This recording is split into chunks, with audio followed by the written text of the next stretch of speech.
নেটিজেনরা তেড়ে আসলেন সমদীপ্তার দিকে, যে যা পারছেন বলে যাচ্ছে।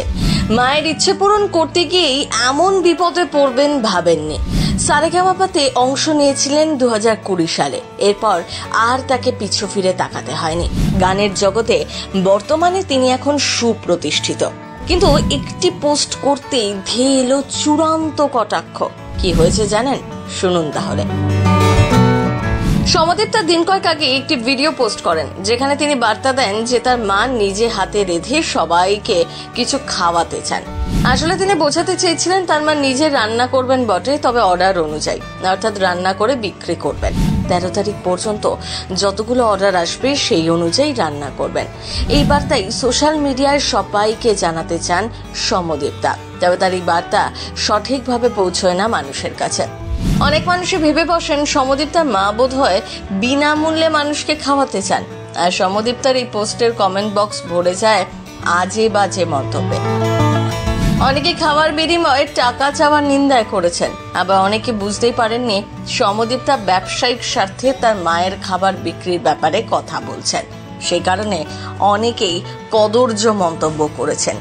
আসলে সমদীপ্তার কথাকে ভুল বুঝেছেন নেটিজেনরা। অনেকে ভেবেছেন যে তিনি তার অনুরাগী দর্শকদের ফ্রিতে খাওয়াতে চান, সেই জন্যই কেউ তাকে পরামর্শ দিয়েছেন যে এসব না করে নারায়ণ সেবা গরিবদের খাওয়ানোর কথা। কেউ আবার প্রশ্ন তুলেছেন ফ্রিতে খাওয়ানো নিয়ে। কেউ আবার লিখেছেন কেন টাকা নেওয়া হবে সেই বিষয়ে। গোটাটা মিলিয়ে এই গায়িকাকে চরম কটাক্ষ করা হয়েছে। আর সেটার বিরোধিতা করে জবাব দিতে ফের আরেকটি ভিডিও পোস্ট করেন সমদীপ্তা।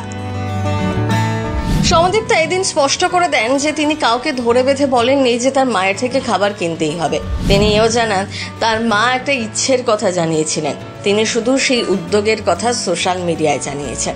আর মায়ের ইচ্ছে পূরণ করতে গিয়ে এমন আক্রমণের মধ্যে তাকে পড়তে হবে সেটা তিনি আশাই করেননি। অনেকেই এদিন সমদীপ্তার এই পোস্ট করাতে তাকে সমর্থন করেছেন। এক ব্যক্তি লেখেন, আপনি ফেসবুকে পোস্ট করেছেন মানে যেসব মানুষ একটা স্মার্টফোন কিনে ফেসবুকে আপনার পোস্ট দেখতে পারেন শুধু তাদের জন্য, কিন্তু যাদের স্মার্টফোনে ফেসবুক করার ক্ষমতা নেই তারা কিন্তু আপনার পোস্ট জানতেই পারবে না। এটা বোঝার ক্ষমতা আমাদের নেই। তারা শুধু বোঝে আর খোঁজে যে কোথায় ফ্রিতে খাবার পাওয়া যায়। খুব কষ্ট হয় তাদের জন্য। এইভাবে তারা স্মার্টফোন আইফোন হাতে নিয়ে ফ্রিতে খাবার খুঁজে বেড়ায়। আবার আরেকজন লেখেন, যারা ওই ধরনের কমেন্ট করেন তাদের বোধশক্তি নেই বললেই চলে। ওদের জন্য তোমার মূল্যবান সময় নষ্ট না করে সে সময়টা নিজের সাধনা করলেই ভালো। তবে জবাবটা মুখের ওপর দিয়েছেন সমদীপ্তা, চুপ করে থাকেননি। প্রথম বাংলা ব্যুরো।